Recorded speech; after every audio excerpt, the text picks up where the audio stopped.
cuesta llano, ¿vale? Hasta llegar aquí. Y esto es un llano bastante grande que va desde aquí hasta la iglesia. O sea, toda la zona de aquí, Ruiz Galán, toda la parte de la Plaza San Isidro, la farmacia, hasta la iglesia, es el mismo llano. Pero es que si subimos al Lazareto, hacemos otra subida y otro llano que tenemos arriba. Y hemos venido desde arriba del todo del punto de información, que también es otro llano, hemos bajado a un llano más grande, que es el que está enfrente del Carlos Cano y que ocupa el recinto ferial. Esos llanos son terrazas antiguas del río Palmón.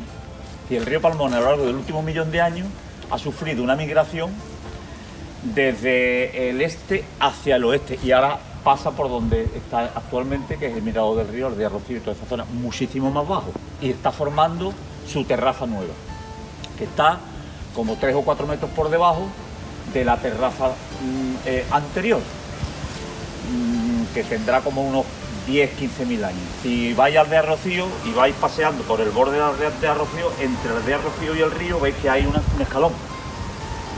Y ese escalón y ese llano de abajo es la terraza actual, que le llamaríamos T0. Nosotros estamos en la T2, que es la terraza del Chaparral, que tiene 150.000 años. ¿A qué se debe eso? Tú dices, bueno, porque el río ha ido emigrando desde el norte, desde el este hacia el oeste, pero también ha ido bajando, porque cada terraza es una vega antigua. Sí, esto, en un momento determinado, el río pasaba por aquí, y a esta altura, hace 150.000 años. ¿Qué pasó aquí? O sea, una vez que ya tenemos claro de eso ocurre porque el río desemboca en el mar a un nivel determinado. Si el nivel del mar baja, pues el río tiene que desembocar a ese nivel. Y así sucesivamente, tanto arriba como abajo. ¿Cómo ha podido ocurrir eso? Pues a lo largo del último millón de años, todos hemos dado en la escuela alguna vez, hemos escuchado hablar de una cosa que se llamaba glaciaciones e interglaciaciones. Es decir, durante 1 millón de años ha habido muchos cambios climáticos como los que estamos viviendo ahora, pero de una manera natural.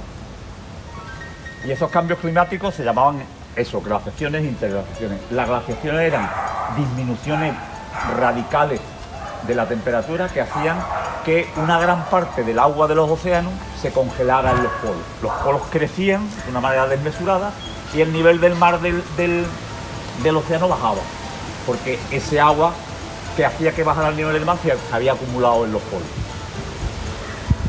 En un periodo glaciar.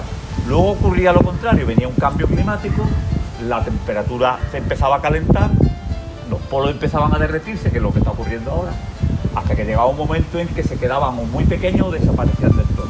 Y ese agua iba a parar al mar y el mar subía de nivel.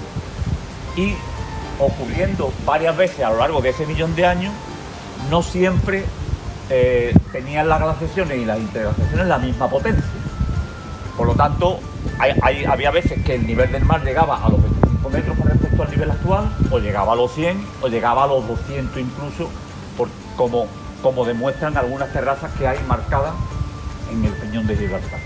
Aquí en Los Barrios tenemos tres momentos de subidas del nivel del mar y de vegas que formó el río en aquella época a ese nivel.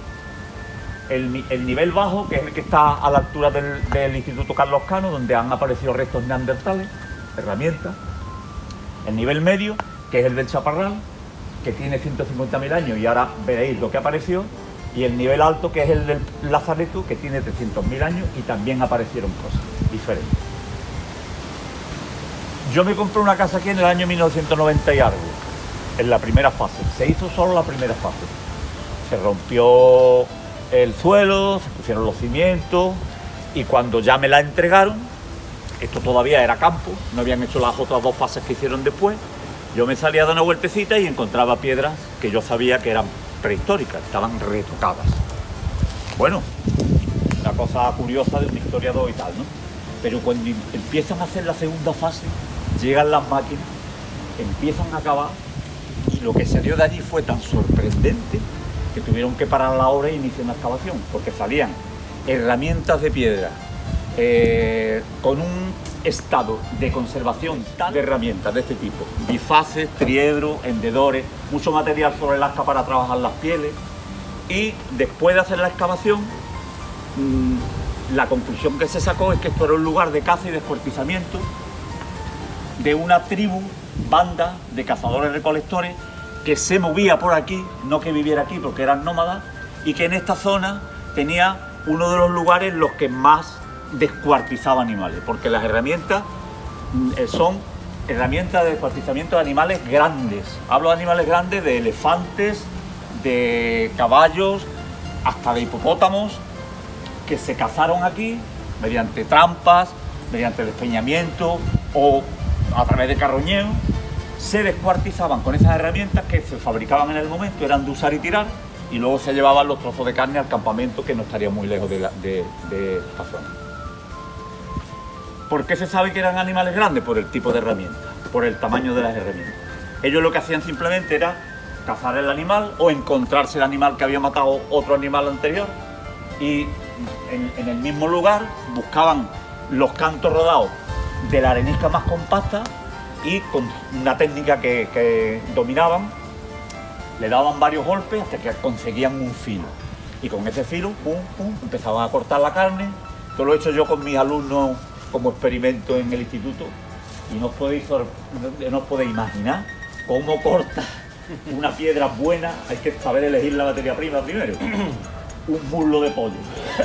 Se quedaban pasmados. Pero claro, ¿qué pasaba con esto? ¿O qué pasa con este tipo de materiales? Que enseguida pierden el filo. Son de piedra. Cuando perdían el filo, no lo afilaban. No se puede afilar una piedra. Pues cogían otro canto rodado, pum, y seguían la tarea. Por lo cual, a lo mejor, para descuartizar entre una tribu de 10 o 12 personas un caballo, pues podían usar cada uno 4 o 5 herramientas que iban al suelo. Y eso fue lo que ocurrió aquí, que apareció una acumulación de herramientas, que no significa que hubiera mucha gente cazando, sino que lo repitieron muchas veces a lo largo del tiempo.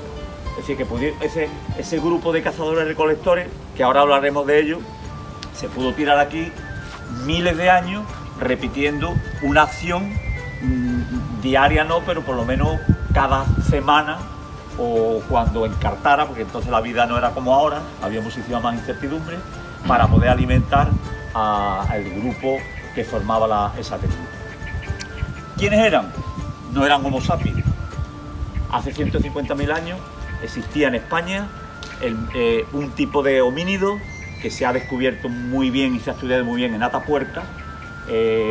Para el que esté un poco informado sobre el tema de Atapuerca, sería el hombre de la cima de los huesos, donde aparecieron los 34 cadáveres casi enteros, y que es de la especie Homo heidelbergensis, que son los antepasados de los neandertales. Eso eran los que estaban aquí y los que nos dejaron el legado que se puede ver en el Museo de Algeciras y en el Museo de Cádiz. Es decir, en el Museo de Algeciras hay un lote de herramientas que están expuestas, entre ellas la mejor de todas, que es un bifaz de siles blanco, que lo encontré yo y lo tuve en mi mano y se me cayeron 2 lagrimones, porque yo tenía en la mano un objeto que otro ser humano que no era como yo había utilizado hacía 150.000 años, apareció en el patio de una de las casas de la segunda fase, que están allí enfrente. Pero vamos, aquí aparecieron bastantes cosas. Y aquí se hizo la excavación. Y antes de amortizar el yacimiento, porque después de hacer la excavación se demostró que aquí no había restos que conservar, se continuó con las casas y ya el yacimiento no existe. Pero se dejó un testigo, que es este. Es decir, esto es un resto de la terraza primitiva, primaria, original, y dentro sigue habiendo herramientas de la época. Es una cosa que exigía la ley, pero que a mí me parece bastante interesante. Es decir, en el futuro, si alguna universidad o lo que sea quiere ver lo que hay ahí, porque lo demás ya está pasado de moda, hay técnicas nuevas para estudiar este tipo de yacimientos y tal, pues sigue habiendo ahí un pequeño testigo de la terraza intacto sin tocar, ¿vale? Cada vez que queráis hacerme una pregunta, yo puedo contaros 2 o 3 horas más de charla de esto, porque lo viví en persona, porque esto lo descubrí yo, participé en la excavación, encontré cosas muy interesantes y aprendí muchísimo aquí de arqueología.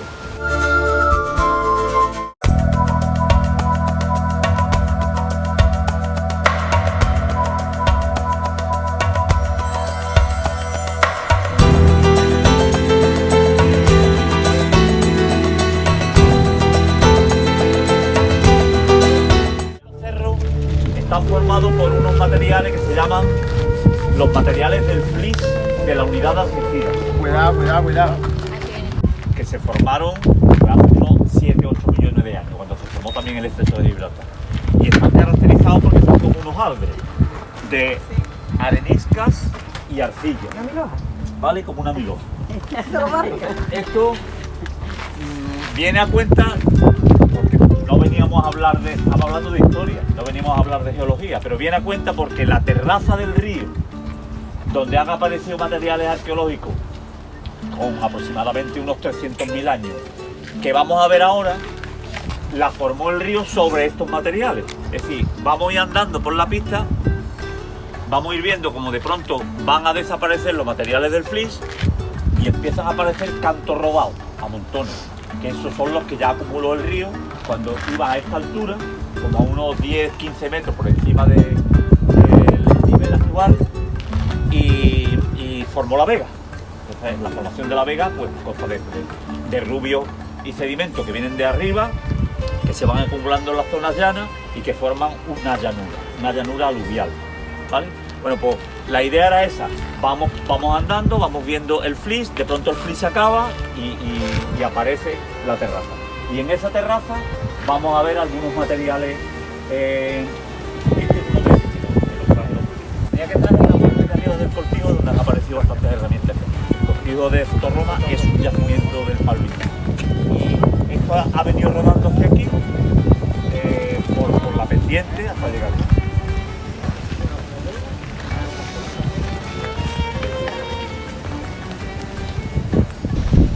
Esto no es el chaparral. En el chaparral aparecían piedras, tú ibas mirando 20 cantos rodados, 20 cantos rodados.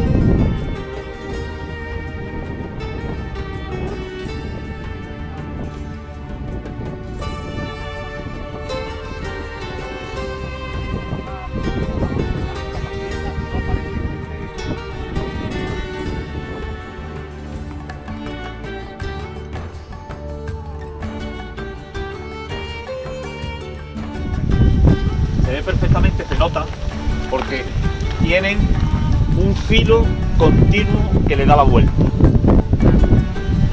Y además, esto lo preparaban sobre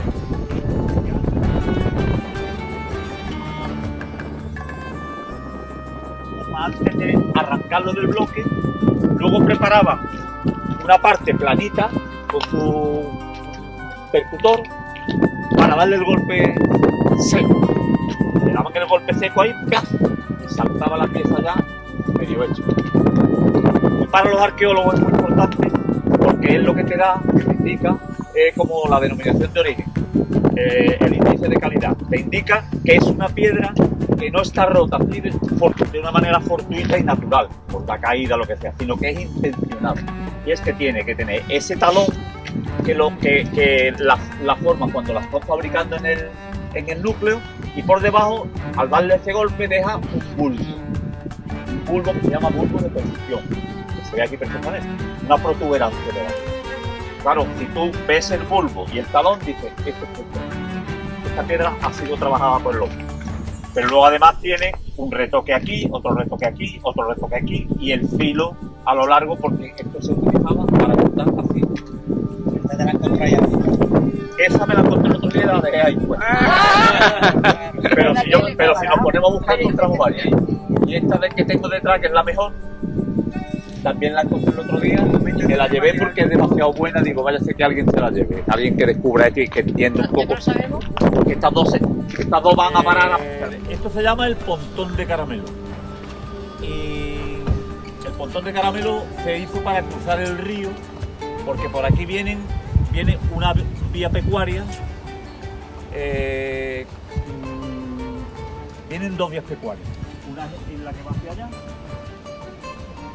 que es la de Botafuego, Jaramillo, viene de Botafogo y termina en el Cortijo de Jaramillo, y otra es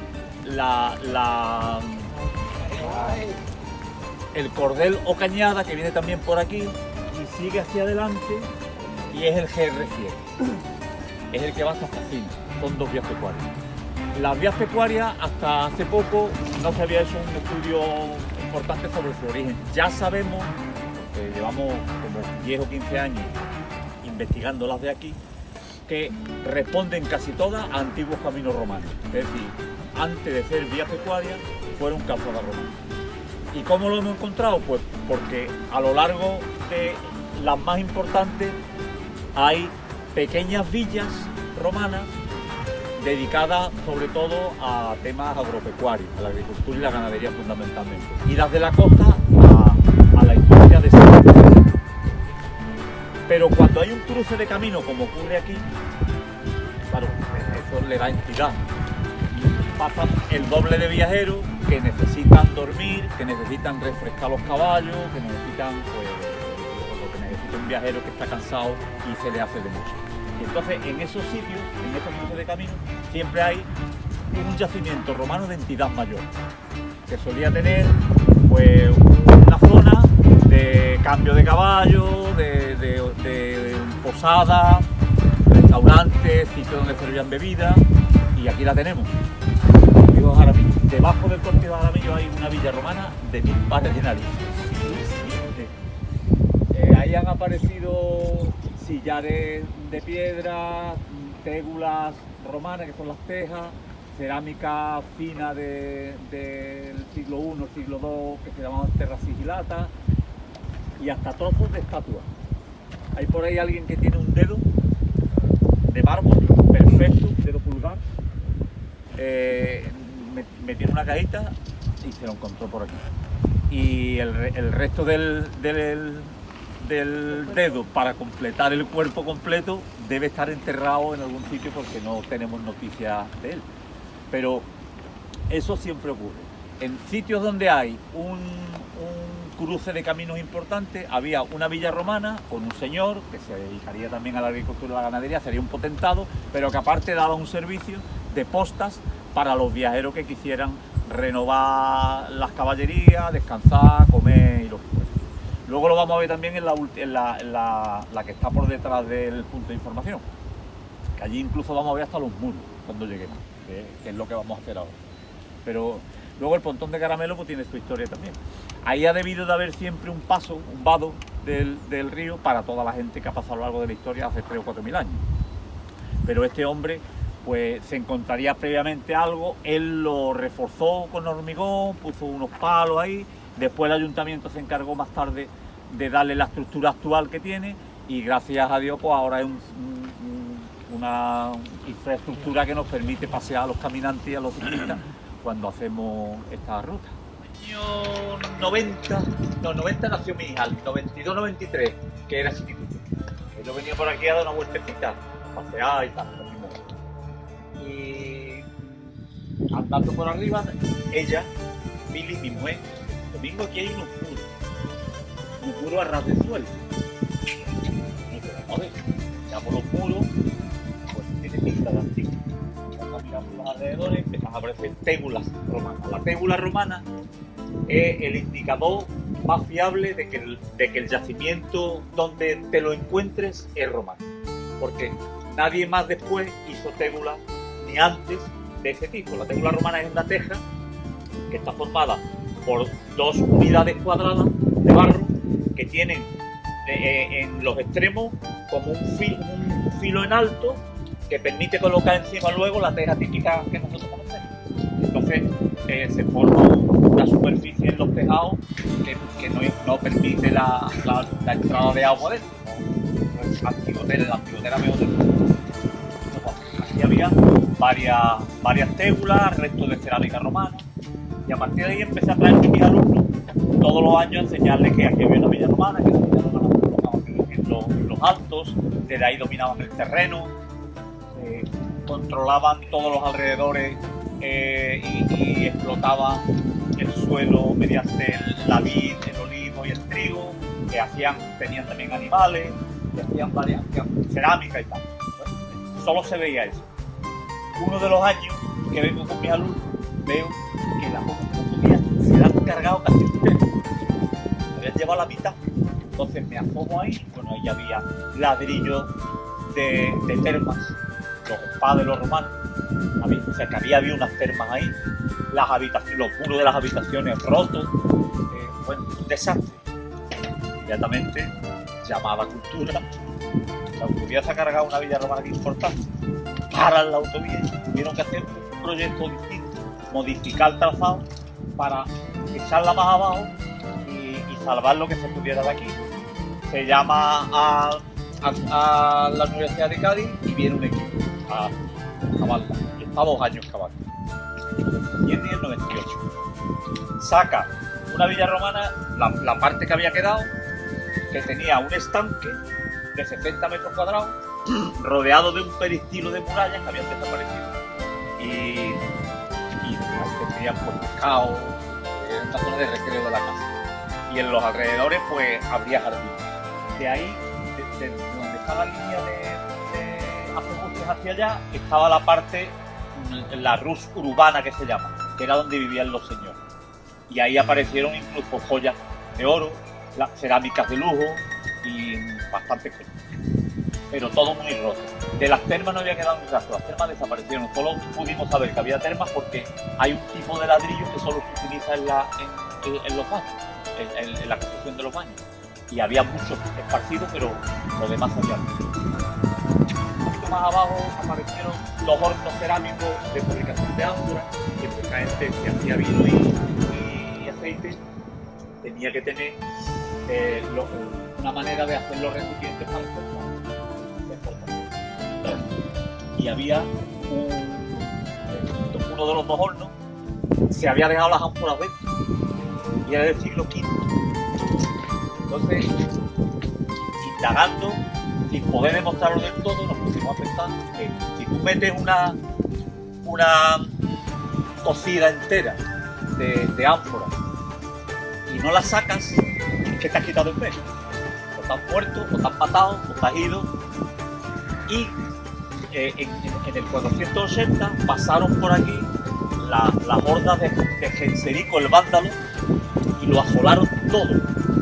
Aparecía aquí un nivel de ese siglo de cenizas. Es decir, que probablemente esta villa fue quemada y asolada y arrasada con el paso de los vándalos que llegaron al puerto de Algeciras, y 80.000 que venían cogieron los barcos y cruzaron al norte de África y fundaron allí un reino vándalo que duró siglo y pico. Pero antes de eso dejaron aquí sus huellas y el fin de la villa está marcado. Pensamos, pues, este tipo de cosas no se pueden asegurar, no haya que haya documentos, pero pensamos por los restos, por los testimonios arqueológicos, por los indicios arqueológicos, que la villa marca el fin o sea, la llegada de los vándalos, y eso pone fin a la villa. Pero es que hay otra cosa más interesante todavía, que eso sí que es un documento histórico periodístico, y es que había delante de la villa, haciendo unos sondeos, descubren un fondo de cabaña prehistórico del bronce final, siglo X aproximadamente antes de Cristo. Empiezan a indagar, hacen lo que se llama el nivel estratigráfico, aparecen cerámicas del bronce debajo, sigue subiendo, siguen apareciendo restos antiguos y de pronto un nivel de cerámica fenicia nuevo, arriba del todo. O sea, un poblado del siglo X al que de pronto le llega la gente nueva que llega del Mediterráneo, que trae técnicas nuevas, que es lo que os comentaba antes. Los fenicios nos trajeron la vid, nos trajeron el olivo, nos enseñaron a hacer cerámica a torno, nos enseñaron a hacer salazones de pescado. Todo eso llega aquí y se queda marcado en el fondo de cabaña. Es decir, como un documento histórico que dice, hemos entrado en la historia. En el mismo fondo de cabaña, en la misma familia, había vivido durante siglos, y el final de su vida lo marca la llegada de los pueblos históricos a la comarca, quedándose marcado en un nivel arqueológico, con lo cual tiene eso de importante desde el punto de vista de lo que sería el periodismo, la crónica histórica. Encontraron dos. Lo pone y dice: junto a los restos de la villa romana se excavó también un fondo de cabaña del bronce final con niveles superiores de cerámica fenicia datado entre los siglos 8 y 7 a.C. Este hallazgo supone la existencia en el lugar de un poblado de época tartésica relacionado con la llegada de los primeros colonizadores históricos procedentes del Mediterráneo oriental. Es decir, que hubo primero un poblado tartésico, luego los fenicios lo orientalizaron y sobre ese bagaje llegan los romanos posteriormente, les ganan las guerras púnicas a los fenicios y romanizan todo el territorio. Entonces, cuando se hace la villa romana, que no solamente no es la única que hay aquí, por eso esto tiene mucho que ver con el origen de los barrios. Tenemos una villa romana aquí, otra está en lo alto del parque Betty Molesworth, otra en el Chaparral, otra en el puerto de los Albardones, así que todo el pueblo prácticamente tenía una serie de villas en cada cerro que se encargaban de explotar el territorio. Y las vías pecuarias, que eran los caminos que hicieron los romanos, pues pasan por aquí. Esto también está en un nudo de vías pecuarias. Aquí tenemos el cordel de Algeciras, que está un poco más allá, y que atravesaba el río Marmones por un puente que conserva 4 pilares que no los conoce nadie, y que además están en la orilla. O sea, fijaros lo que ha cambiado el río. O sea, el trazado del río ha cambiado hasta que un puente que sirve para cruzarlo de aquí a allí se ha quedado en la orilla. Y eso también se puede. Yo, si aquí hay alguien interesado en ver estas cosas, yo en una tarde voy y os llevo. Yo me apunto. Porque esto es muy interesante, lo del puente. El puente está pegado a la vega, en la vega donde se junta el aro de Botafuego con el Palmones. Ah, vale, vale. ¿Ese es el puente grande? No, ese es el puente romano, que no es el puente romano aquel que no es romano, sino que es el romano de verdad que no conoce nadie. Está lleno de zarzales, una vez lo limpió el ayuntamiento y son 4 pilares, además los pilares típicos romanos que por la zona por donde viene el agua, es decir, en el sentido de la corriente, ponen una quilla. El pilar tiene una quilla que por el lado de la corriente hacia abajo es chata, o sea, se formaría como un cuadrado con un triángulo encima. Exactamente, para que no tire. Es que se hacía el agua y lo reserva. Claro, para que no tire la ría, no tire el puente. Pues eso está ahí. Bueno, pues ya está. Aquí también he estado en la terraza alta de los 300.000 años. Y todo esto, aquí también aparecen las históricas. Allí encontré esta y os la voy a enseñar. Estos dos son herramientas muy rodadas de otra terraza, pero estas son más antiguas que las que hemos visto. Y aquí, nada más, mirad por aquí, aparece. Esto lo investigó el mismo equipo que hizo la. ¿Alguna pregunta?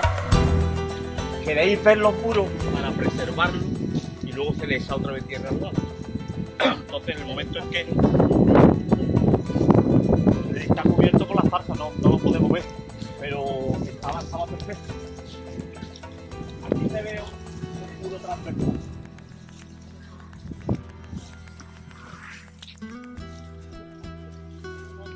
Que está excavado porque tiene una tela de fibra. Porque esto se hizo con la idea de que el ayuntamiento en algún momento iba a tener dinero y lo iba a poner en valor. Entonces lo iban a volver otra vez a reexcavar y traerían aquí a la gente a explicarle lo que era la villa del Puente Grande. Si no se sabe, no se puede hacer, ¿verdad? Mira la pirámide romana, mira. Aparece por todas partes.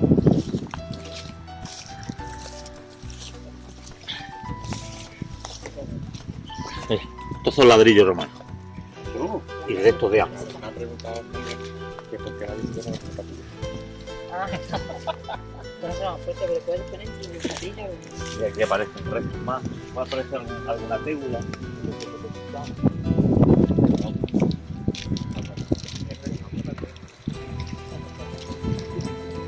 Primeros exiliados de Inglaterra, del Peñón, había los restos de una alcaldía árabe. Se quedó el nombre de Alcarí.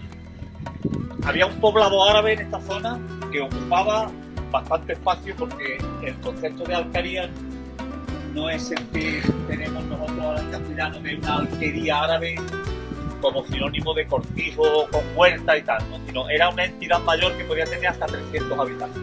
Es decir, que aquí había un poblado importante.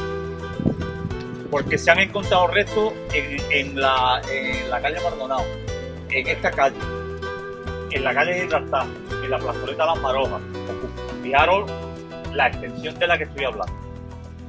En la zona baja, que como la calle Maldonado, lo que han aparecido sobre todo era acción enterramiento, mirando hacia el este.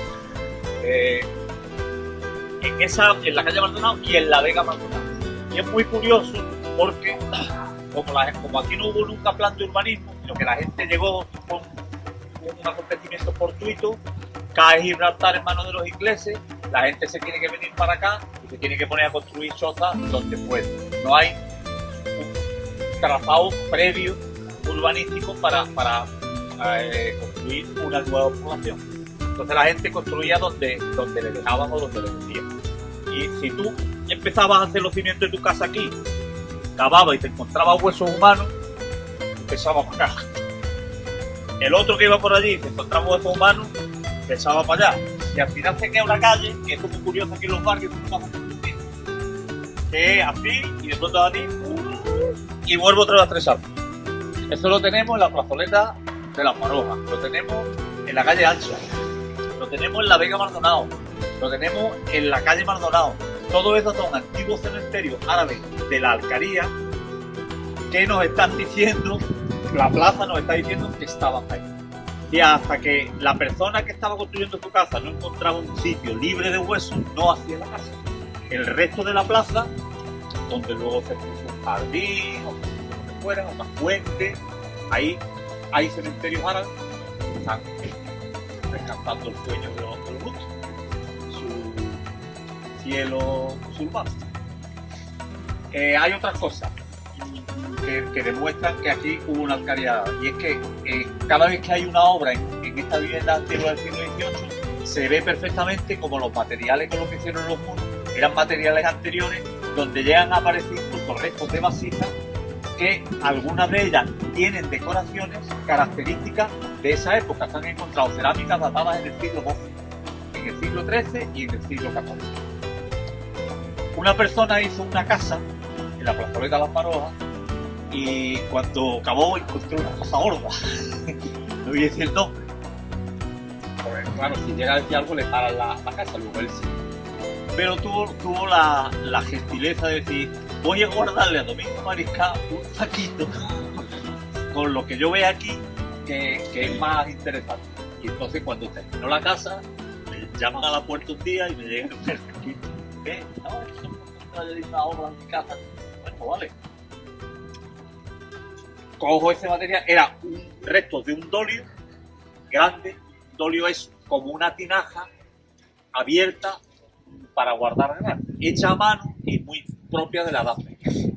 Se construye la Edad, pero había una vasija casi entera que tenía unas decoraciones de manganeso que se las pasé a una colega que estaba en aquel momento excavando las atarazanas de Gibraltar, que eran del siglo XIII, y coincidía perfectamente la decoración de esa vasija con cerámicas similares que estaban ellas encontrando allí. Lo tenemos también ahí. Siglo XIII, siglo XII, siglo XIV, esto era musulmán. Lo que había aquí era musulmán.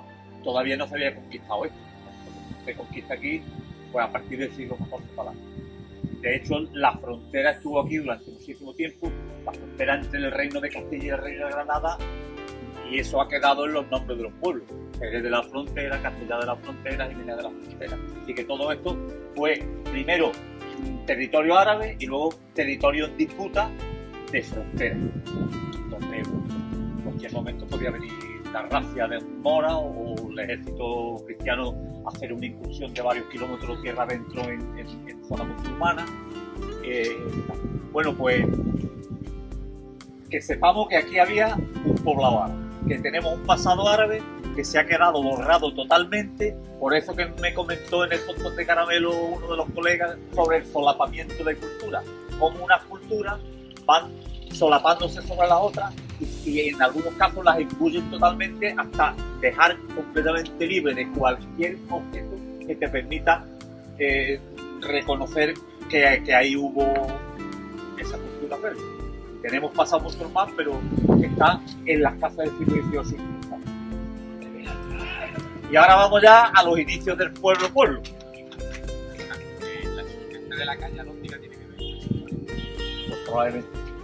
Porque el nombre. Yo siempre he entendido que la calle Alhóndiga es porque había una alhóndiga. ¿Dónde estaba la calle Alhóndiga?